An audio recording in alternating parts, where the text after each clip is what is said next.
आज बहुत दिनों के बाद मैं आपके सामने आया हूँ।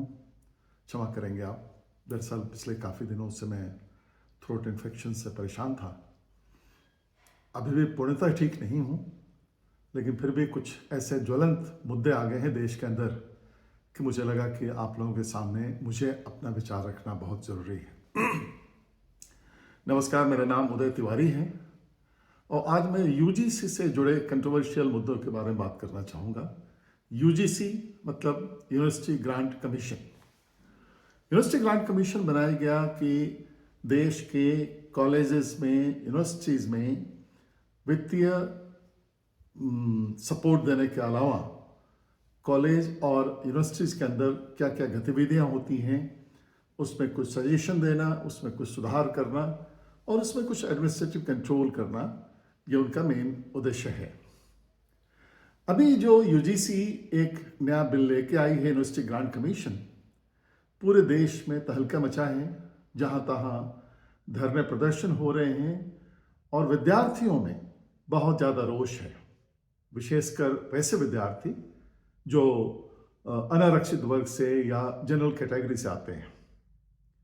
अब इस नए बिल में क्या आया है, वैसे 2012 में भी आए थे ये बिल, और उसके बाद से अभी जो संशोधन आया 2026 में, उसमें मुद्दे यूँ हैं कि अगर कोई शेड्यूल कास्ट, शेड्यूल ट्राइब, विकलांग या कोई लड़की, वुमेन, गर्ल्स, अगर किसी के ऊपर आरोप लगाती हैं तो हर विश्वविद्यालय या कॉलेज में जो स्पेशल एक कमेटी बनाई जाएगी, वो इसका देखभाल करेंगी, वो इसकी सुनवाई करेंगी और जिनके ऊपर दोषारोपण किया गया है उनको उचित सजा का प्रावधान किया गया है।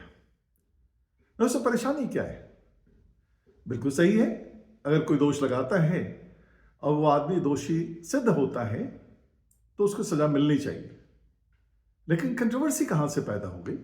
कंट्रोवर्सी यूं पैदा हुई कि इसमें यह भी प्रावधान है कि ये जो सूचित वर्ग हैं, अनुसूचित जनजाति या ओबीसी, ये लोग अगर किसी के ऊपर आरोप लगाते हैं तो उनको कोई सबूत देने की जरूरत नहीं है कि इन्होंने मुझे यूं परेशान किया है, यूं मेरे ऊपर उंगली उठाई है, या यूं मुझे बदनाम किया है, या मेरे जाति जेंडर को लेकर उन्होंने कोई कमेंट किया है।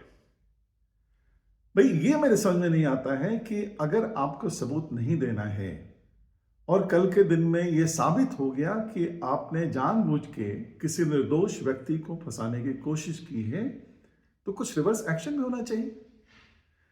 हमारे नियम के हिसाब से, हमारे कानून के हिसाब से ये प्रावधान ये होता है कि अगर मैं किसी के ऊपर दोष लगाता हूं और अगर दोष लगाना गलत साबित हो गया, किसी इंटेंशन, किसी मोटिव के वजह से लगाया गया है, तो रिवर्स एक्शन जो कंप्लेनेंट है, जो शिकायत करता है, उनके ऊपर हो सकता है। लेकिन यहां पे कुछ नहीं है।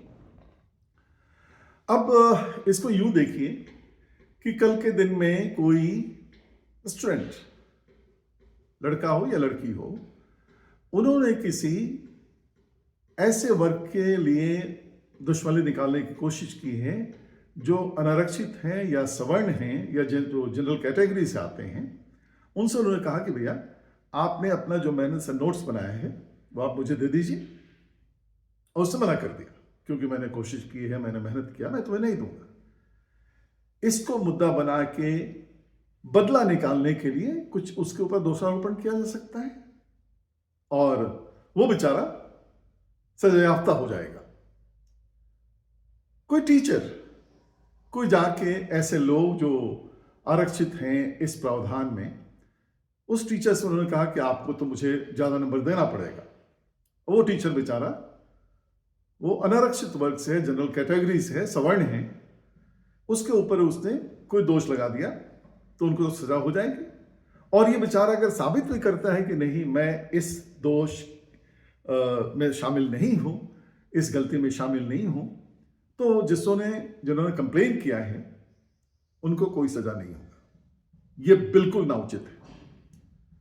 और जो यूजीसी के प्रधान हैं, हालांकि उस पर माननीय सुप्रीम कोर्ट ने, ऑनरेबल सुप्रीम कोर्ट ने एक इंटरिम रोक लगाई है, इंजेक्शन लगाए हैं और अगली सुनवाई 19 मार्च को होनी है। उसके तहत फिर से विचार करेंगे। नोटिस जारी किया गया है डिफरेंट जो रिस्पॉन्डेंट हो सकते हैं इसमें, कि आप अपनी बातों को रखिए और उसके बाद से सुप्रीम कोर्ट इस पे फाइनल डिसीजन देगा। लेकिन फिलहाल मैं जरा इसके बैकग्राउंड में जाऊं। क्या कहा गया है? कहा गया ये है कि सामाजिक समरसता बनाए रखने के लिए या फिर कोई भेदभाव ना हो उसको रोकने के लिए ये कानून लाया गया है। ये भेदभाव कब से लागू हुआ? मैं अपनी बात बताना चाहूंगा कि मैंने अपने स्वर्गीय दादाजी से केवल एक थप्पड़ खाया है पूरी जिंदगी में, और उस थप्पड़ का कारण आपको पता है? मैं शायद चौथी या पांचवी में पढ़ता था और मेरे यहाँ दूध दूहने वाले गाय का एक सज्जन आया करते थे। उनका नाम था चंद्रेश्वर यादव। हमारे दादाजी उनको, पंडित हमारे दादाजी, उनको छोटे भाई का दर्जा उन्होंने दिया था। और चूंकि दादाजी उनको चंद्रेश्वर बुलाते थे, एक बार सुबह सुबह उनको आने में देर हुई, मेरे घर के सामने ही रहते थे वो, तो मैंने भी बुलाया चंद्रेश्वर। दादाजी ने बुलाया मुझे और एक थप्पड़, तब तक चंद्रेश्वर भी आ चुके थे, और उनके सामने दादा ने एक थप्पड़ मारा। उन्होंने कहा कि तुम्हें अधिकार नहीं बनता है चंद्रेश्वर को चंद्रेश्वर बुलाने का।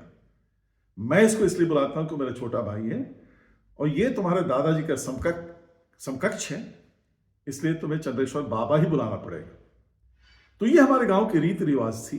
हम सब लोग होली खेलते थे, दिवाली मनाते थे, सबके कपड़े हमारे यहाँ सिलते थे। और पता नहीं, मेरी जब शादी भी हुई तो मेरी पत्नी ने यह कहा कि आपके तो पता नहीं कितने चाचा जी लोग हैं। सब चाचा थे हमारे, सब बाबा थे।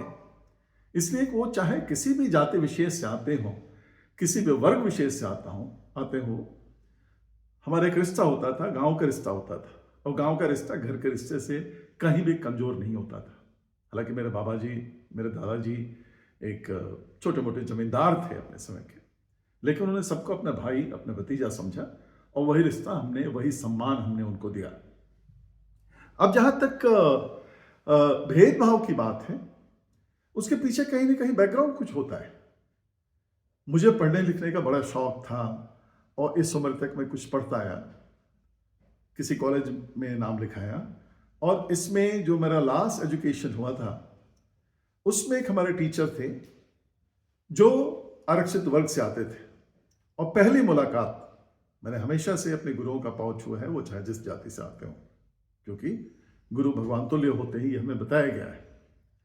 और जैसे ही उन्होंने मेरा नाम देखा, उदय तिवारी, देखे और तिरछी निगाहों से देख के बोला कि आपका समय गया, अब हम लोगों का समय आ गया है। मतलब वो विद्वेष था उनके दिमाग में। तो क्या मेरे लिए भी कोई फोरम है जहां पे मैं जाके शिकायत कराऊं? नहीं है।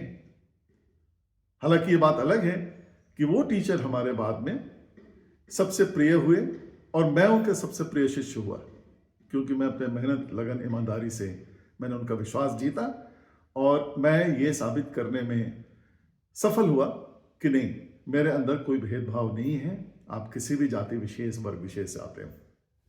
बहरहाल, ये सरकार की तरफ से आया कि हम इस कानून का कोई भी गलत उपयोग नहीं होने देंगे। कानून तो बहुत सारे बनाए गए, एंटी डाउरी एक्ट हमारे यहाँ है, तो क्या हमने एंटी डाउरी एक्ट का दुरुपयोग होने से खुद को बचा लिया? क्या नहीं होते? औरतों के ऊपर रेप, डोमेस्टिक वायलेंस, इसके लिए भी कानून है और यह भी कहा गया कि इसके लिए हम कोई दुरुपयोग नहीं होने देंगे। तो क्या आज ऐसी बातें नहीं आती हैं कि इस कानून का दुरुपयोग नहीं हुआ है? कई निर्दोष लोग फंसाए जाते हैं। अभी देखिए, अभी अयोध्या में केस हुआ, एक सज्जन के ऊपर रेप का आरोप लगा, उनका घर बुलडोजर से ढहा दिया गया और जब ये बात कोर्ट में गई तो कोर्ट ने बताया कि नहीं, ऐसा कोई रेप नहीं हुआ है। उनको तो बिना किए ही कोई गलत काम, सजा मिल गई। उनकी इतनी बड़ी संपत्ति थी, उसे ढहा दिया गया बुलडोजर लगा के। तो क्या कोई आरोप लगा दे और उस पर किसी की सजा हो जाए और कल के दिन में पता चले कि वो आरोप निराधार है, गलत है, तो वैसे लोग जो उन्होंने आरोप लगाया है बिना किसी प्रूफ के, बिना किसी कारण के उनको सजा नहीं होनी चाहिए।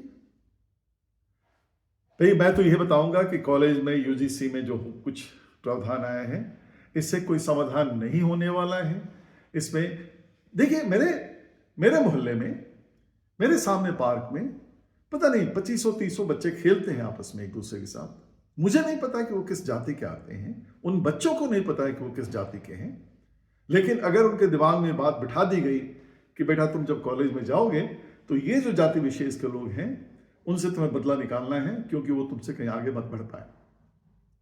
तो जरूरत है कि हम इस कानून को, सुप्रीम कोर्ट ने जैसे अभी देखा है 19 तारीख को हियरिंग है, सरकार से मैं आग्रह करूंगा, निवेदन करूंगा कि इसको पुनर्विचार करें और ऐसा कोई भी स्टेप ना उठाएं ताकि हमारे सामाजिक संरचना में बाधा पड़े और हम भाई भाई, हम दोस्त एक दूसरे के दुश्मन हो जाए। हम ताक में रहें कि हम कैसे उनसे बदला निकालें, कैसे उनको फंसाएं। भाई ठीक है, आप किसी वर्ग विशेष को सम्मान दीजिए, कोई परेशानी नहीं है, लेकिन आप किसी दूसरे वर्ग विशेष को सता के, प्रताड़ित करके, उन्हें अपमानित करके किसी वर्ग विशेष को ऊपर उठाने की कोशिश करें, जो नहीं हो पा रहा है। 1947 से हम आजाद हुए हैं और तब से कोशिश हो रही है, जो मेरे ख्याल से शायद एक फेस सेविंग मेथड है। शायद ये बताने की कोशिश है कि हम आपके लिए कुछ कर रहे हैं, लेकिन जमीनी स्तर पर कुछ नहीं हो रहा है। हम क्यों नहीं उन दलित पिछड़े वर्ग को इनकरेज करें कि बेटा तुम आगे बढ़ो, तुम्हें जिंदगी में ये करना है, और उसके लिए सपोर्ट मैकेनिज्म ऐसा हो कि वो सचमुच पढ़ लिख के अच्छे बड़े आदमी बने जीवन में। मैं चाहूंगा कि हिंदुस्तान का हर नागरिक, हर बच्चा अपने क्षेत्र में बहुत आगे बढ़े, और उसके लिए जहां भी जरूरत पड़े गवर्नमेंट को सपोर्ट करना चाहिए, सोशल ऑर्गेनाइजेशंस को उनको सपोर्ट करना चाहिए। एक बात मुझे और आश्चर्य है इसमें, पता नहीं मुझे कहना चाहिए कि नहीं, इस बिल में, यूजीसी के बिल में ओबीसी को भी, अदर बैकवर्ड कास्ट को भी शामिल किया गया। उनको क्या जरूरत थी? आज के दिन में फैक्ट ये है कि आप कहीं भी चले जाएं, वो समाज हो या कॉलेज यूनिवर्सिटीज हो या और कोई क्षेत्र हो, पॉलिटिक्स हो, उसमें ओबीसी वर्ग के लोग सबसे ज्यादा सशक्त हैं। लेकिन हाँ, ओबीसी को शामिल करना बहुत जरूरी था, क्योंकि उनके पास वोट बैंक है। और आज इस जगह पे लाके खड़ा कर दिया गया है कि किसी भी पॉलिटिकल पार्टी को हिम्मत नहीं है कि वो या तो इसका समर्थन करें या विरोध करें। अगर उन्होंने इस बिल का विरोध किया तो एक जो मास चंक है OBC, schedule caste, schedule tribe का, उनका वोट गया, और उसका समर्थन गए अगर करें तो जो बाकी के जो सवर्ण क्लास के हैं, जनरल कैटेगरीज के लोग हैं, उनका भी समर्थन गया। मुझे ये अनुरोध है सारे पॉलिटिकल पार्टीज से, पॉलिटिशियन से, कि भाई एकजुट होके और आप इस पे विचार करें कि क्या यह सही होने जा रहा है।